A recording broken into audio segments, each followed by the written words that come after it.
Kyle Larson was supposed to be done for the night. After a brutal NASCAR race at Richmond, Larson had every reason to head home and forget about the Knoxville Nationals. The schedule had already made the decision for him, and for nearly a year, he had accepted that he simply couldn't be in two places at once. But then, something happened that completely changed the situation. A massive delay at Knoxville suddenly created a tiny window that nobody expected to exist, and Kyle Larson had one chance to take it. What happened next involved a private plane, a racetrack waiting in the middle of the night, and a decision that could have ended very differently. And when Larson finally showed up at Knoxville, what he did there left the entire racing world stunned. You need to see how this happened because the most unbelievable part of Kyle Larson's night didn't happen at Richmond. Kyle Larson had already made peace with missing the Knoxville Nationals. The 2026 schedule created the problem when the Knoxville Nationals moved back 1 week and landed directly against the NASCAR Cup Series race at Richmond. Larson had competed in the Knoxville Nationals every year since 2016, but this was the first time his NASCAR schedule directly collided with it. And Larson wasn't demanding that NASCAR change anything for him. In fact, when he was asked about the conflict, he basically accepted it. "It's fine. It shouldn't revolve around me anyway." That attitude made sense because there wasn't supposed to be a solution. Larson had already arranged for Trevor Canales to drive the Silva Motorsports number 57 into the event and start the A-main before parking the car. The arrangement was also financially important for the small sprint car operation. Larson had spent the week helping that team financially in a big way. He won the Capitani Classic for $13,000, then won the Front Row Challenge for another $21,000, and followed that with a preliminary Knoxville victory worth another $12,000. That was already $46,000 in winnings delivered to Paul Silva's operation before the Saturday finale. Larson explained the relationship simply. "This is what Paul does for a living, and Trevor, like I said, anytime we get the chance to race, we try to."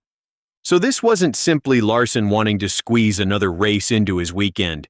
There was a team behind the number 57, there was money involved, and Larson clearly felt a responsibility to take those opportunities whenever he could. Still, Saturday looked impossible. The NASCAR race at Richmond was scheduled for the evening, while Knoxville's championship program was supposed to run at roughly the same time. Even if Larson finished Richmond without major problems, there was no realistic way to drive or fly to Iowa and arrive before the Knoxville A-main, and Larson knew it. He even admitted that he had come to terms with missing the race. "It doesn't kill me. I haven't lost sleep over it since knowing the schedule probably about a year now." Then the weather arrived. Rain hit Knoxville and pushed the entire program further and further behind schedule. The delay eventually reached roughly 3 hours. Suddenly, something that had been impossible became possible, and Kyle Larson didn't even know about it at first. In the middle of the Richmond race, his crew chief Cliff Daniels came over the radio and told him, "Knoxville has not even started hot laps yet. Big delay for the race." Larson's response was just one word, "Knoxville?" Daniels told him the team was already working on a plan.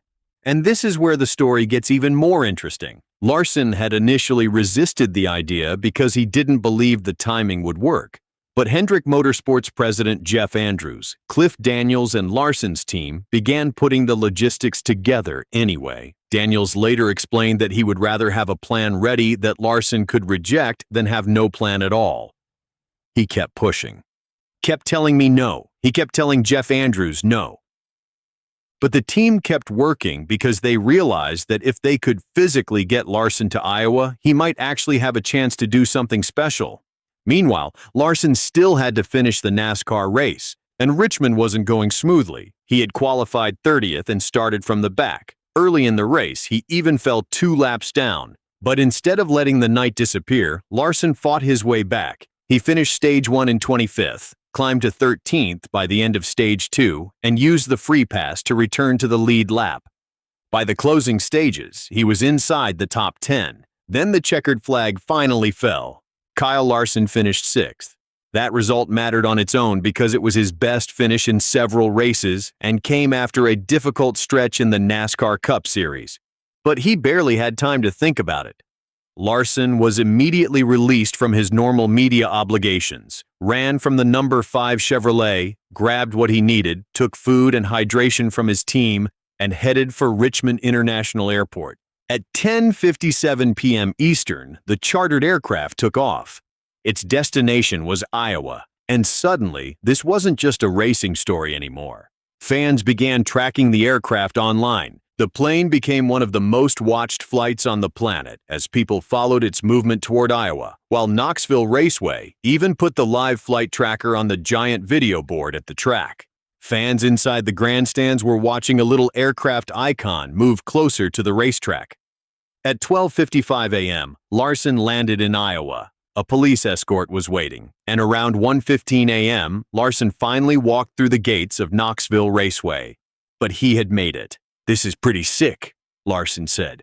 "I can't believe it's all working out. I didn't think I'd be here." Now came the part that made the entire story unbelievable. Larson didn't simply show up and survive. He started the 50-lap Knoxville Nationals A-Main from the pole. And he led every single lap. Sheldon Haudenschild finished second, Casey Kahn finished third, James McFadden was fourth, and Logan Schuchart rounded out the top 5. Larson reached traffic with 2 laps remaining, but he pulled away and brought the number 57 home for the victory.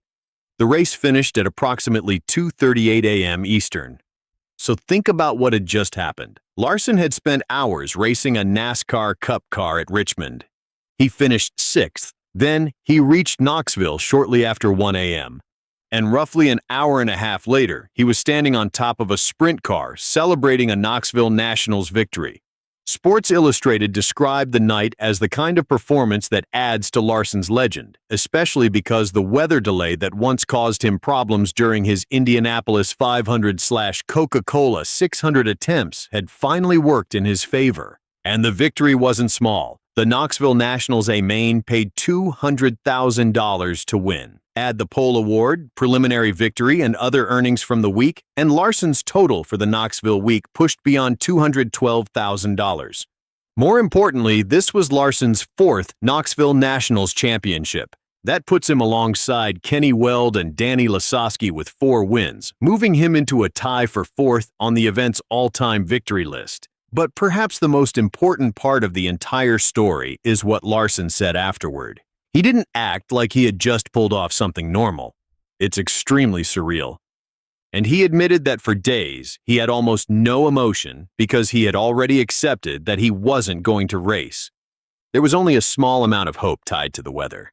Then that tiny window opened, and Larson took it. He also gave credit to the organization that made the impossible trip happen. "I wouldn't have any Knoxville Nationals championships without Hendrick Motorsports." That line says a lot about what happened Saturday night. This wasn't Larson ignoring NASCAR to chase a sprint car race. It was Larson finishing his Cup obligation, while his team worked within an unexpected weather delay to give him an opportunity that nobody believed would exist a few hours earlier. And once that opportunity appeared, Larson did exactly what he has built his reputation around doing. But when Mother Nature unexpectedly opened the door, Hendrick Motorsports built the fastest route possible, and Kyle Larson walked through it. It was a night where timing, weather, teamwork, and one driver's ridiculous ability behind the wheel all came together perfectly. And after everything Larson has already accomplished, somehow, he still found a way to add another unbelievable chapter to his racing story. If you enjoyed this breakdown, make sure you subscribe to NASCAR Nation News for more NASCAR news, reactions, and the biggest stories from around the racing world.